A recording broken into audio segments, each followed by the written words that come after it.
뼈 이식을 할까 말까 망설이게 되고 회피하고 싶은 그런 마음도 생길 때가 있습니다. 뼈 이식을 해가지고 새로운 뼈를 만든다라는 게 많은 조건이 필요합니다. 치과 의사들 사이에서는 이런 얘기도 합니다. 있는 뼈에다가 임플란트 10개 심는 것보다 없는 뼈를 만들어서 하나 심는 게 훨씬 더 힘들고 고된 작업이다라고 얘기를 하거든요. 새로운 뼈를 만들고 그쪽에 임플란트를 하게 되면은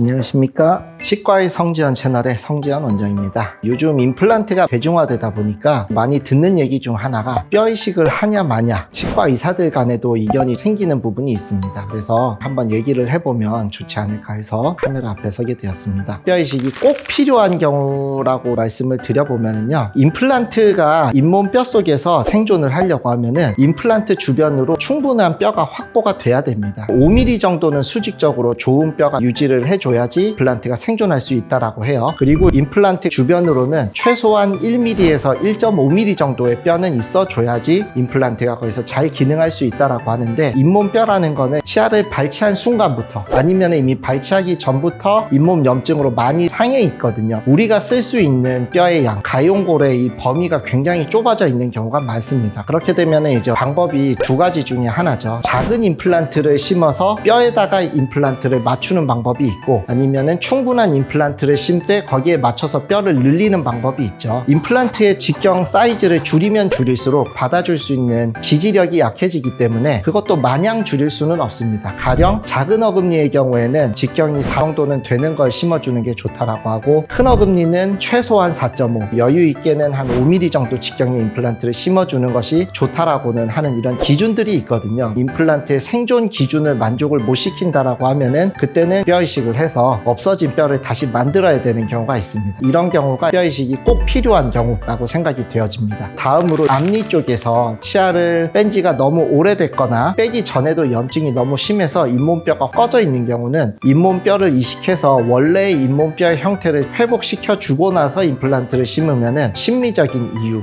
또는 어금니 부분 같은 경우도 잇몸이 많이 꺼져 있으면은 임플란트 밑으로 그늘진 공간들이 많이 생기거든요. 우리 침대나 가구 밑으로 손을 넣어서 청소를 하려고 해도 이게 너무 깊으면은 손이 끝까지 안 닿잖아요. 그것처럼 임플란트 밑으로 뼈가 꺼져 있어서 공간이 많이 생겨 있을수록 그쪽으로 염증이 생길 가능성이 높아지기 때문에 그런 경우에는 뼈 이식을 해서 원래 잇몸 형태를 되살려 준 다음에 장기적으로 쓰기가 좋아질 수는 있을 거라고 생각이 되어집니다. 요즘은 뼈 이식을 안 하고도 임플란트를 잘 심을 수 있는 상품들이 많이 나오긴 합니다. 임플란트의 강도를 더 좋게 해서 더 얇은 임플란트를 심어도 충분히 기능할 수 있게 만든다거나, 저희들 입장에서도 선택의 여지가 생기는 거죠. 경제적인 이유가 큰 것 같습니다. 환자분들께서 뼈 이식이 필요하거나 고려를 안 하셔도 될 것 같은데 보험을 들고 있는데 뼈 이식을 했으면 좋겠다라고 요구하시는 경우도 있습니다. 두 번째로는 임플란트는 수익을 안 남기고 뼈 이식을 통해서 이윤을 남기려고 생각하시는 분들도 있는 것 같더라고요. 뼈 이식은 추가 같아요. 따로 추가금이 발생하세요. 한 치과의 경우 광고 비용과 왜 이렇게 차이가 나느냐는 질문에 광고에 고리식 비용 제외라는 문구가 있다고 하며 확신에 찬 목소리로 답합니다.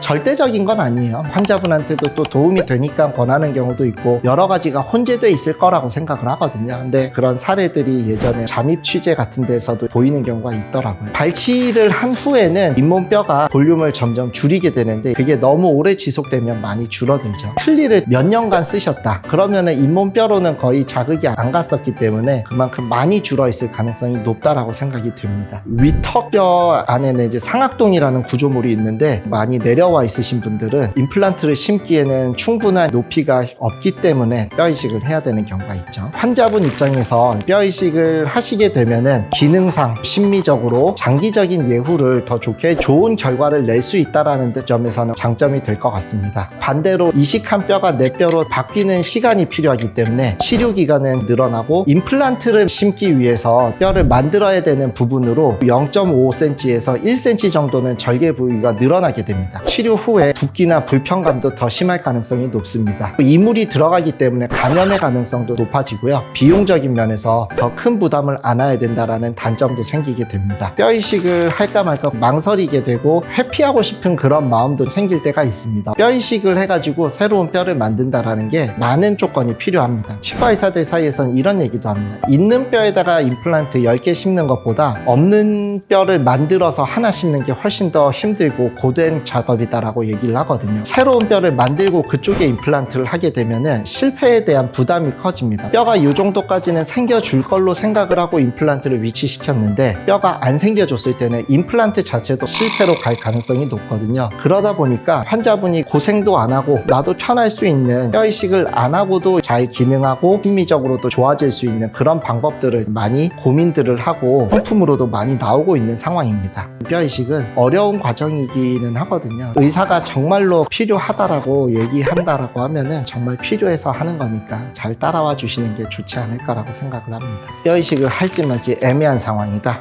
해서 확실히 환자한테 좋을 것 같다라고 하면은 얘기를 해요. 환자분이 뭔가 선택할 수 있는 여지가 있다라고 하면은 말씀을 드리죠. 조금 고생하고 오래 걸릴 수도 있는데 이렇게까지 해서라도 망가진 뼈가 이제 다시 회복될 수 있는 기회를 잡겠다라고 하시면은 같이 한번 고생해 봅시다라고 말씀을 드리는 거고, 뼈 이식을 하게 되면은요 이제 환자분도 회복 기간도 더 길어지고요. 그 뼈가 내 뼈로 바뀌는 충분한 시간을 기다려 주셔야 되거든요. 우리 뼈라는 조직의 특성이 그래요. 케이스를 보면 발치를 한 다음에 빨리 임플란트를 했으면 뼈 이식 안 하고 곱게 그냥 갔을 수도 있는데, 오른쪽을 보면 뼈 이식이 많이 됐죠. 여기다가 심으면은 임플란트 보철 밑으로 꺼져 있는 공간이 있다 보니까 관리가 조금 어려울 것 같기는 합니다. 이런 경우는 뼈 이식을 할지 말지 고민이 되는 상황인 것 같습니다. 사진상으로 왼쪽 위에 보면은 상악동이라는 공간이 크게 내려와 있기 때문에 임플란트를 심을 수 있는 높이가 1에서 2mm나 될까 말까 하는 것 같습니다. 최소 5mm 정도는 뼈 속에 잠겨야지 기능을 할 수 있다고 했잖아요. 근데 사실은 5mm 뼈가 있다고 그냥 심느냐, 그거는 조금 문제가 있다라고 싶은 게, 임플란트 심는 과정에서도 잇몸뼈가 조금은 소실이 될 수도 있고요. 그리고 두 번째로는 나중에 기능하면서도 염증 때문에 주변에 뼈가 소실될 수 있거든요. 5mm 정도 뼈를 놓고서 심었는데 잇몸뼈가 이제 염증으로 1mm만 없어져도 생존이 불가능해지는 상황이 되기 때문에 가능하면 한 10mm 정도 여유 있게 만들어 드리는 게 좋다라고 생각하고 뼈를 충분히 올리고 식립을 했었던 케이스인 것 같습니다.